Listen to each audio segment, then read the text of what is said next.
When you submit a land use application in Utah, whether it's for a building permit, subdivision approval, conditional use approval, or some kind of license, there are important issues to understand about how cities process these requests. Here are 3 critical areas to watch for when navigating the land use application process. Issue number 1, understanding which code provisions apply to your specific situation. Local codes are often adopted in stages over time, which can result in complex ordinances with multiple overlapping sections. Cities may have detailed requirements covering setbacks, special exceptions, variances, and other standards, and determining which provisions apply to your particular application isn't always easy, but it's critical for an applicant to understand. If you're uncertain about which code sections apply to your project, ask the city for clarification early in the application process. Request specific code citations in writing when the staff provides guidance. If you disagree with the city's interpretation of which standards apply, document your concerns and consider consulting with a land use professional.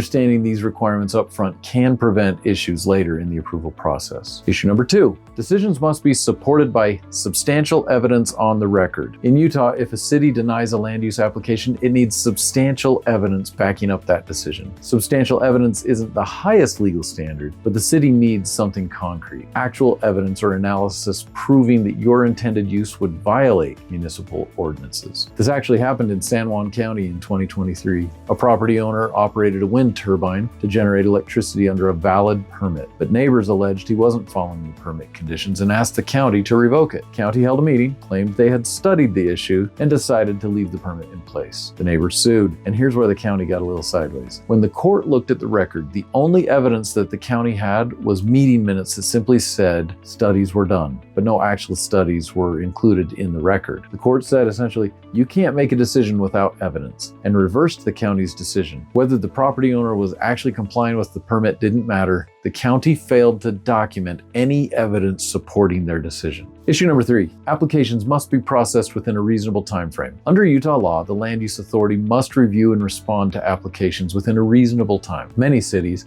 self-regulate by establishing specific deadlines in their own ordinances. For example, some require written responses within 15 or 30 business days for certain application types. The state code also sets deadlines for specific applications such as subdivision reviews. A reasonable time frame depends on the complexity of your application, but the principle is clear. Cities cannot indefinitely delay decisions. If an application is being ignored, that's a violation of Utah law. A recent clarification in state law reinforces applicant protections on appeal. Unless a municipality has specifically designated the scope of factual review in its ordinances, an appeal authority must conduct a full, fresh review of the facts without deferring to the original decision maker. And in all cases, an appeal authority must interpret and apply land use regulations in favor of the applicant unless the regulation plainly restricts the proposed use. So remember, understand which code provisions apply to your project and request clarification when needed. Know that denials must be based on substantial evidence and that's actually in the record. And expect your application to be processed within a reasonable time frame. If you believe a jurisdiction has treated your land use application unfairly, contact the Utah Office of the Property Rights Ombudsman. They can help answer questions about land use law and assist with resolving disputes. This educational content was developed for the Land Use Academy of Utah. Funding was provided through the Land Use Training Fund, which is administered by the Office of the Property Rights Ombudsman, utilizing a portion of the 1% surcharge on all building permits in the state of Utah. The role of this organization in administering funding is primarily administrative and should not be viewed as legal advice. Always consult your legal representative when addressing land use activities.